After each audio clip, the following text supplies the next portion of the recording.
have a Dom, and what that has to do with being a spiritpreneur is a lot.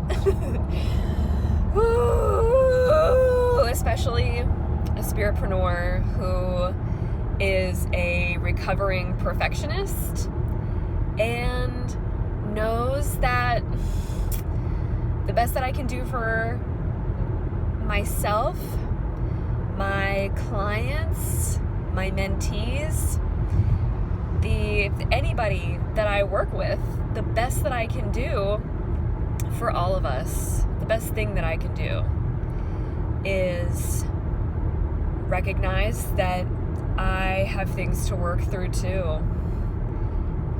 And taking action toward that work is essential. So I feel like as a spiritpreneur, we find that like our own spiritual work is never complete. And I think the whole perfectionist thing of taking steps toward, fixing ourselves, in the habit of being the fixer and the solver and the one who has solutions for everything. And, perfectionists can't let anything that is unresolved go. My gosh, I need to do like a whole in-depth dive on how needing closure is just another fixer, resolution, perfectionist bullshit thing that we give into. So anyway, tangents aside, the recovering perfectionist in me, and also the one who is like recovering from a lot of sexual traumas, which is a spiritual thing in and of itself, because being a spiritual person is about connecting to yourself in every single way and through every physical, mental, emotional portal. Because spirituality and sexuality are two things that our society kind of dampens and shits on and creates intentional misdirection and misguidance around, their intertwining is also essential and necessary for our growth. So I have begun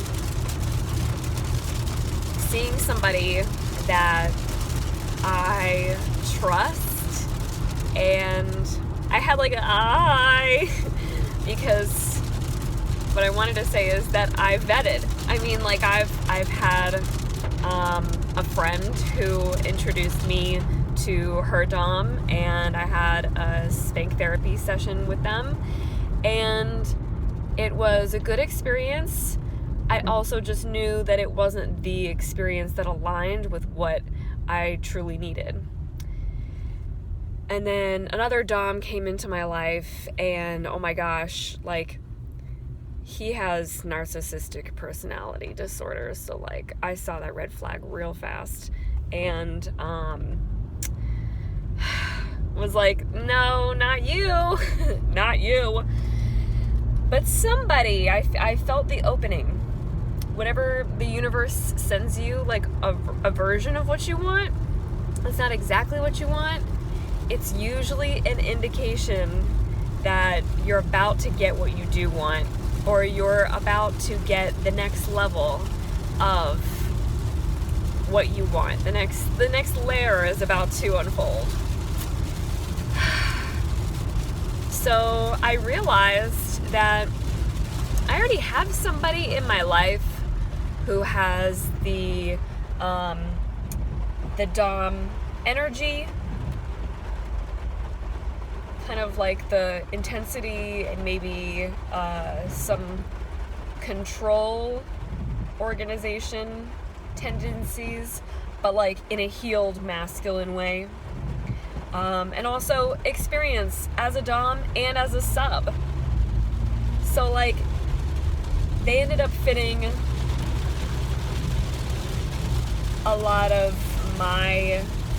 fulfilling a lot of my desires. I was gonna say fitting a lot of my expectations, checking a lot of boxes, okay, like, you know, we have the list of things that we want, but in reality, those are things that I need. I need somebody to have experienced and also to be healed to a certain capacity. You know, again, the journey is never ending. We can never truly fix everything about ourselves. But like to be on the healing journey through many different avenues. And I see that in this person. And I felt like, oh my gosh, I thought I was going to have to manifest somebody. I thought I was going to have to find somebody. I thought I was going to have to go on like OkCupid or Hinge or Tinder again. And I was like, I don't want to go back. I don't want to go back. So it was great to have recognized that somebody already existed like that in my life and that I already trust them. So what does becoming a submissive have to do with being a spiritpreneur? Well, I've put my desires in the hands of somebody who I trust to be in control so that I can learn how to give my power over to something greater than myself. And I'm not saying that like a man is greater than me. I'm saying the greatness comes from trusting in each other. So when I make this analogous with the universe, it's not just the universe that is greater than me because I am the universe. It's that our relationship and our trust in each other, the universe trusting me to listen and serve, and me trusting in the universe to fulfill my desires and to give me purpose and to help me align with pleasure and with what I'm passionate about. I mean, it's just like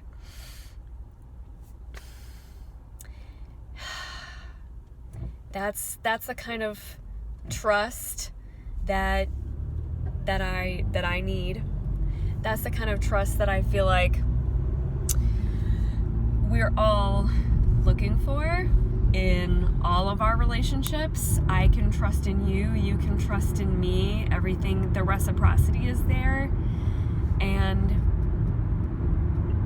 the greatness of this thing that is bigger than just me, and that's what it really is I can't,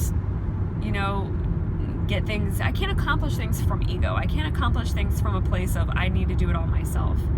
I need to trust in other people who are the universe, who are me. I need to trust in the universe doing shit that is out of my control and spinning webs of chaos for me to get caught up in so that I can end up in the actual right place to get what I want, to fulfill my desires, to experience the maximum pleasure by also experiencing a fair amount of pain, a reciprocal amount of pain.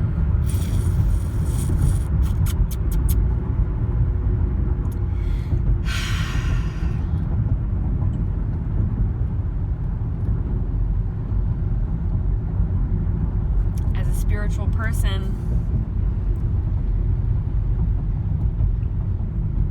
as an entrepreneur in general, I cannot do everything myself by myself. And especially if I'm, you know, like depending on the universe to help me out, I need to depend on others. I need to depend on a lot more than just me. And I need to be able to love what happens in spite of its being out of my control. I need to learn to love what happens and the events that transpire and the situations that happen, that occur in my life. I need to learn to love them as they come to me, in spite of their being out of my control.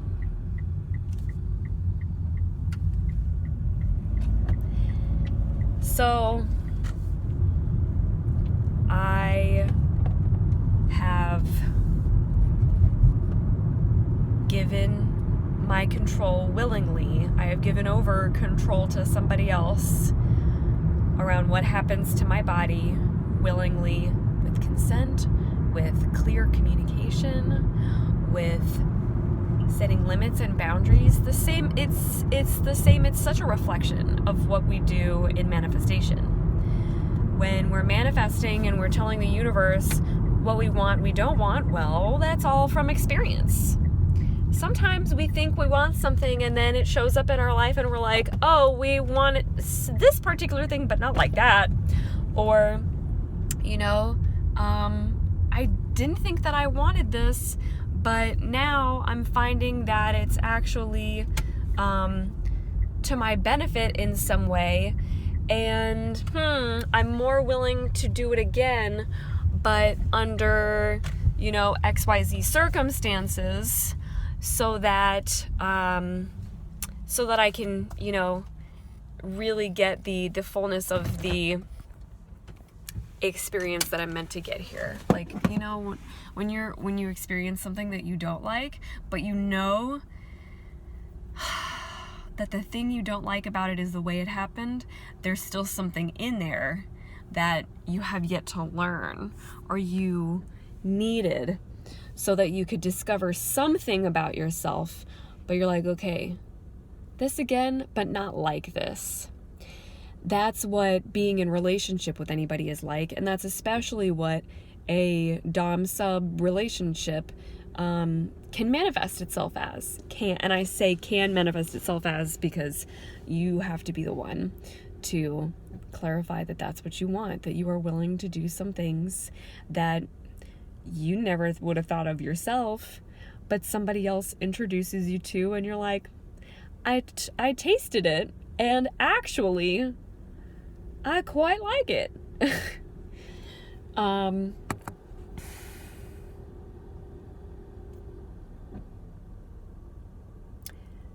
If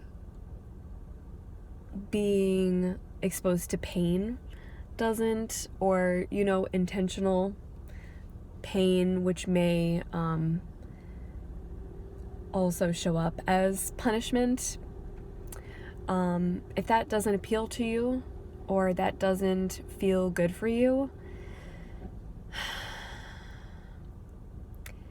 I would say you don't need a dom-sub relationship or a kinky relationship to show you how to give over control. You just need to be willing to express the full extent of your desires to somebody, and then put your full trust in them without tensing up, waiting for that. And that's why, so if you don't feel like pain and punishment are intertwined with your pleasure at all, I would say look again, Because very often, one of the things that's blocking you from pleasure is you tensing up in fear of potential pain and punishment. Pain and perceived punishment.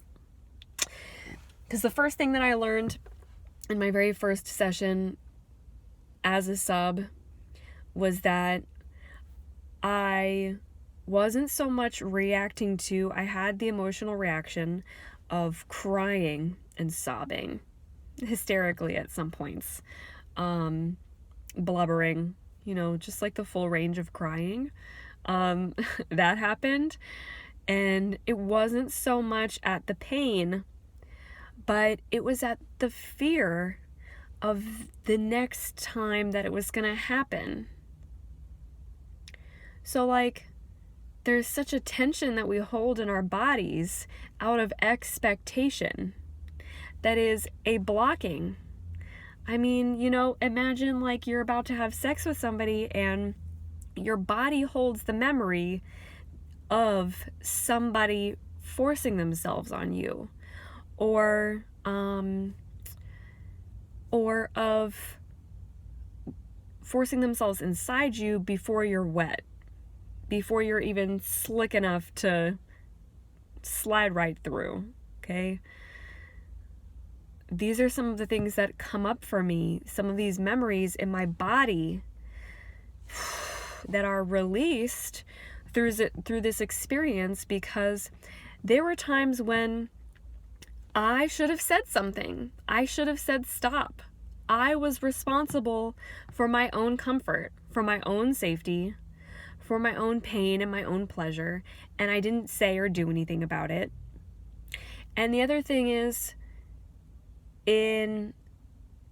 every time after some kind of, experience like that happens, your body holds the memory, and your body tenses in expectation of, the last time this happened, this is what, that's what I'm conditioned now to believe is going to happen the next time. I mean, you know how that works. You know how that works. So as an entrepreneur, are you tensing yourself in expectation of failure? Are you tensing yourself in expectation of trying your fucking hardest and doing everything by yourself, and then seeing parts of it that go wildly out of control and ruin some of your plans, and you're holding the tension and stress of expectation around that happening again?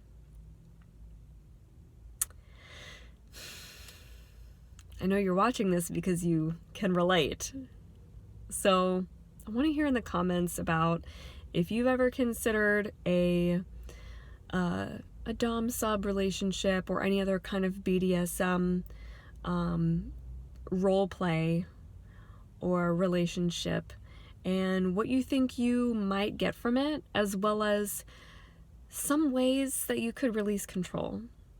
If you want to just use the comments section of this video as an opportunity to affirm all of the ways that you are holding tension around control and experiencing the pain that comes with the pleasure of life, of learning where your pleasure lives in life,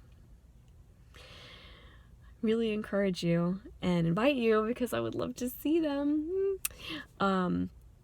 to drop some comments that are affirmations or just exploration of your experiences, or an experience that you thought of during this video, because I feel like sharing is not just about a story that lives in my head or in my body. Sharing is about a collective experience, and I would love to receive if you want to share your experience so that we can all kind of integrate it as a collective. Thanks for joining me. You're so cool. You're on a journey. You're on a fucking journey. And I love that about you. I hope you have a beautiful, wonderful rest of your day.